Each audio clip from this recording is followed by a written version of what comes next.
privileged and honored to be here. Um, disease arteritis is to relieve inflammation in the arteries and to prevent potential complications caused by these inflammation. First line treatment of arteritis is immunosuppression, primarily with corticosteroids. With glucocorticoid treatment, remissions can occur in 40 to 60% of all patients, though these remissions are not necessarily long lasting. About 40% of the patients are steroid resistant, and these patients may respond to the addition of cytotoxic agents. But all in all, approximately 20% of all the patients of Takayasu are resistant to any kind of immunosuppression. Aggressive medical and surgical treatment is required for these patients who suffer major complications and a progressive disease course many times. Aggressive interventions, which are safer now compared to the previous years, can change the natural history of the disease and improve the survival rates. The usual indications for intervention in Takayasu are severe vascular claudication, hypertension, which is not controlled with medications, with critical renal artery stenosis, cerebrovascular ischemia with critical stenosis of cerebral vessels, cardiac ischemia with confirmed coronary artery involvement, critical aortic regurgitation or stenosis, or aortic aneurysms. The patterns of arterial involvement varies in geographical regions of the world. In Japanese patients, the ascending aorta and aortic arch with its branches are more frequently involved, while in patients from Korea, India, many other Western countries, the abdominal aorta and renal arteries are most frequently affected. In many series now reported from India, we find that even the arch and abdominal aorta both are equally affected in these type 3 patients. In Japanese patients, aortic regurgitation is the main cause of mortality, which is not as frequent in other geographical regions. Cerebrovascular accidents relating to hypertension have been the cause of death in other countries such as India. Usually, aorta is most frequently affected, followed by subclavian, and renal is also equal as subclavian, and then carotids and iliacs are affected.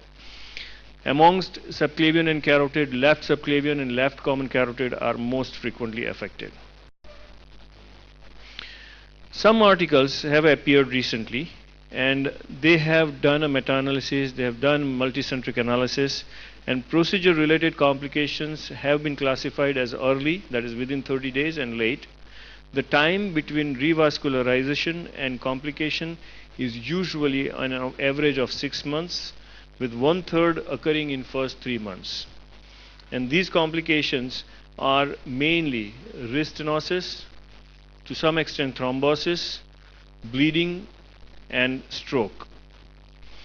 About 45 to 50% of the patients experience complication or restenosis after undergoing first angioplasty.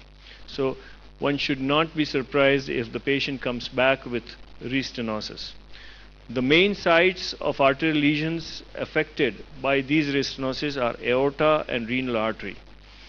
These two restenose very frequently. Carotid, subclavian, iliac, and mesenteric arteries get restenosed less frequently.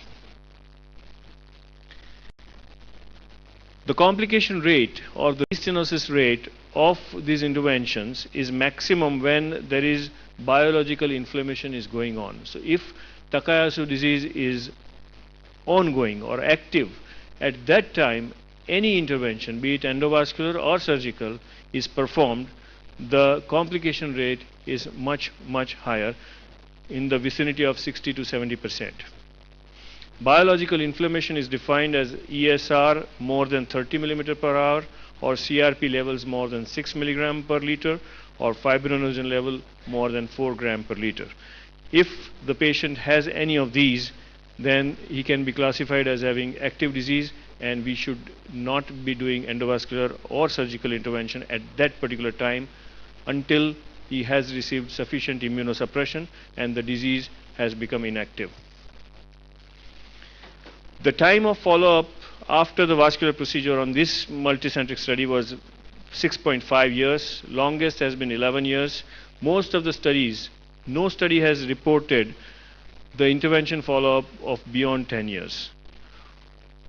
4 deaths were due to severe sepsis, stroke, and mesenteric ischemia. And the 1 year, 3 year, 5 year, and 10 year survival rates were 97%, 96%, 96%, and 92% after these interventions. So all in all, the survival rates following intervention has improved dramatically. The overall complication-free survival rates are massive.